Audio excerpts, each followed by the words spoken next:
Y el país se integra en este momento. Vamos a escuchar a la Alianza Nacional de la Salud sobre la situación actual del sistema sanitario aquí en el país bajo el contexto de las próximas elecciones presidenciales.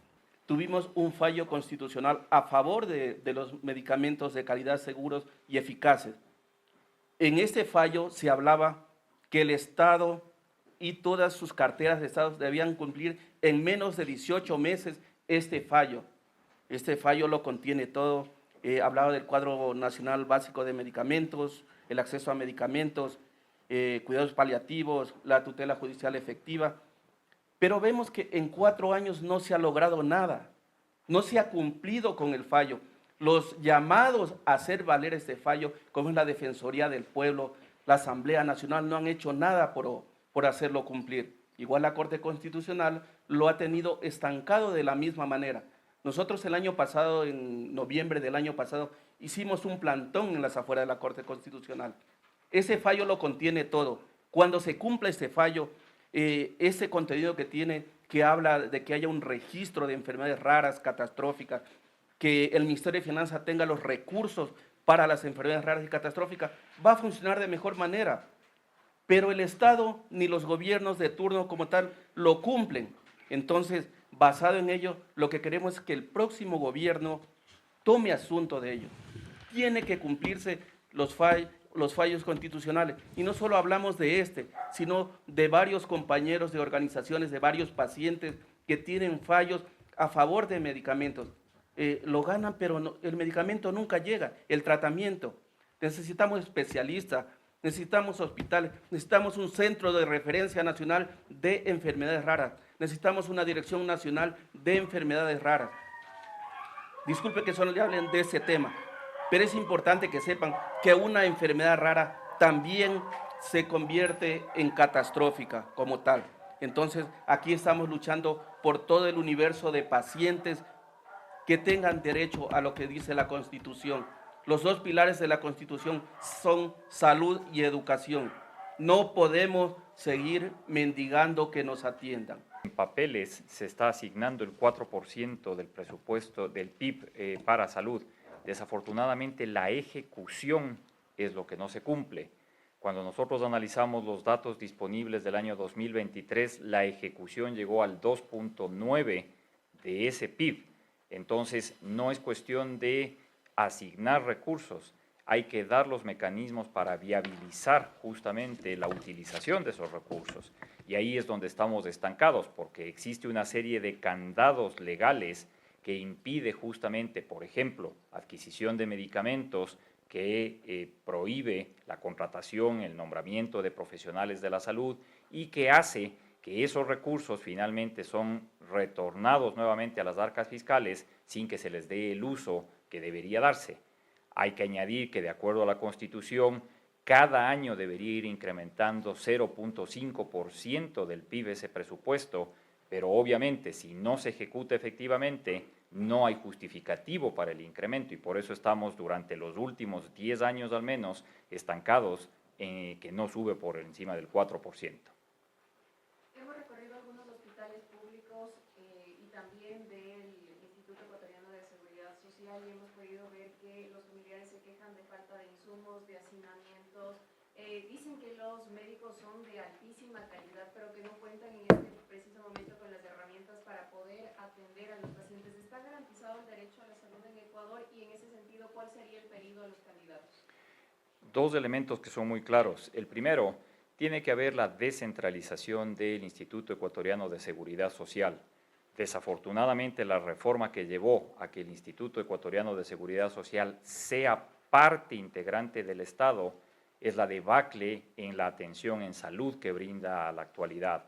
Mientras no exista decisión política para que vuelva a ser un ente independiente y en beneficio de los afiliados, difícilmente va a poder haber una mejora. En lo que respecta al Ministerio de Salud Pública, el defecto fundamental es la capacidad de ejecución nuevamente. En aras de crear normativas para tratar de disminuir la corrupción, lo que se creó es una burocratización que impide efectivamente que se puedan llevar adelante los procesos de adquisición, de abastecimiento y demás. Entonces, el resultado es que el perjudicado final es el usuario, es el intermediario, en este caso el prestador de servicios, los médicos, el personal de salud, que ven frustradas sus intenciones de poder ayudar a los pacientes porque no hay el abastecimiento necesario, porque no existen los recursos disponibles para ejecución. Sí existen en papeles, pero no en la práctica real. Han hablado en numerosas ocasiones de la necesidad de realizar una historia clínica universal, ¿no? Me gustaría preguntarles qué ganaría el sistema sanitario ecuatoriano con esto y qué ha perdido durante todos estos años. Sí. Coincido totalmente. Esto ha sido un ofrecimiento de varios ministros, de varios gobiernos, y no se ha cumplido. ¿Por qué la historia clínica universal?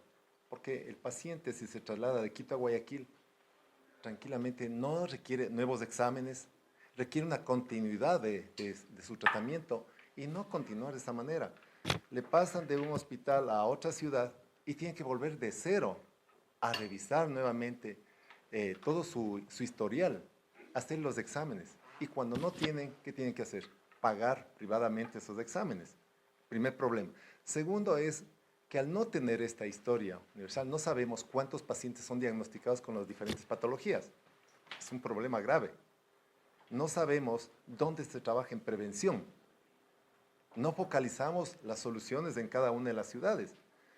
Por eso la ANS propuso las mesas, antes que las mesas técnicas, los comités de pacientes. ¿Qué es un comité de pacientes? Que en todos los hospitales hay un comité integrado por médicos, autoridades y pacientes para solucionar, focalizar dónde está la problemática. Así que la historia universal para nosotros realmente es imperativo.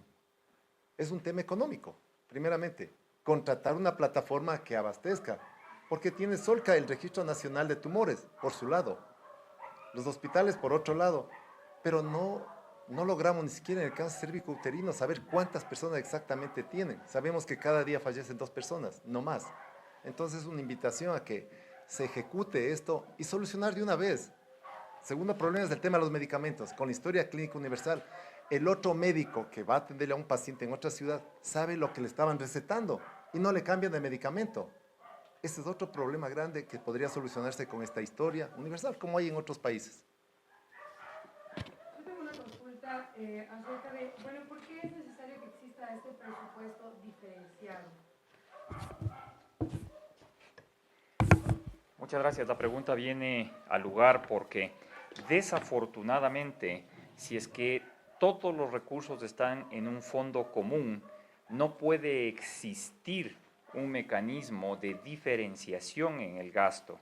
Supongamos que a mí me toca administrar un hospital y yo hago la presupuestación que voy a necesitar $1.000.000 para la ejecución de compra de medicamentos y resulta que a mi hospital llegan 3, 4 pacientes que tienen cáncer o un paciente que tiene una enfermedad rara que va a necesitar medicamentos de alto costo y que va a representar de ese millón cerca de $200.000, ¿cómo logro yo cubrir esa brecha para cubrir el resto de los medicamentos que tenía planificado comprar? El Estado no me permite reformular el presupuesto, no me permite sobrepasar el presupuesto.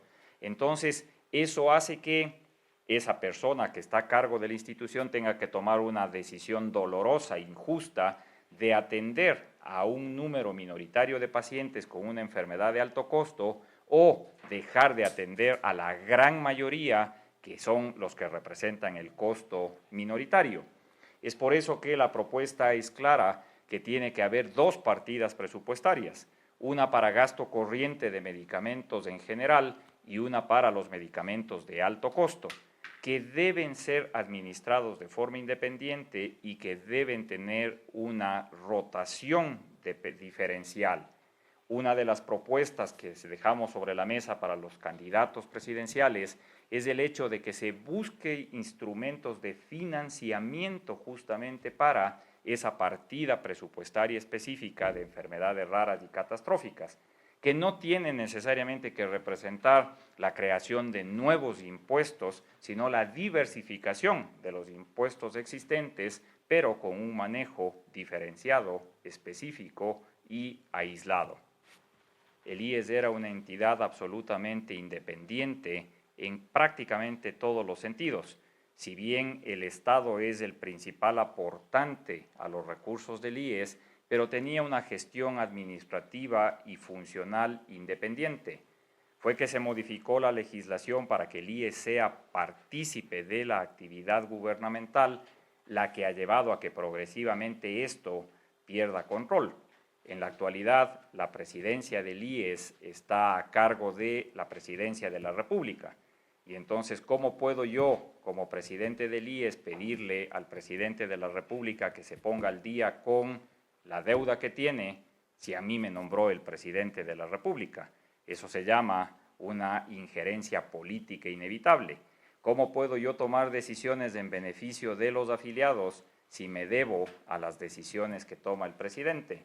Entonces, el proceso es, desde la Asamblea, volver a recuperar la independencia de la seguridad social, respetando que el Estado es quizás el principal aportante, pero dándole a los afiliados la capacidad de ejecución de los fondos con los que están aportando en beneficio de ellos mismos. En este momento, como escuchábamos a algunos de los representantes de la Alianza Nacional de la Salud, entre ellos Gustavo Dávila, quien señaló cuáles han sido estas propuestas, incluso de parte de la Alianza, para los candidatos presidenciales sobre la situación actual que presenta el sistema sanitario en el país. Una de ellas es la descentralización o independencia del Instituto Ecuatoriano de Seguridad Social para poder continuar beneficiando a los afiliados. También escuchábamos el otorgamiento o este pedido a la Corte Constitucional para que se ejecute la sentencia en cuanto a lo que serían los controles que necesitan los medicamentos para las personas con enfermedades raras o catastróficas. Con esta información estaremos pendientes para traerles más novedades. Corape informa.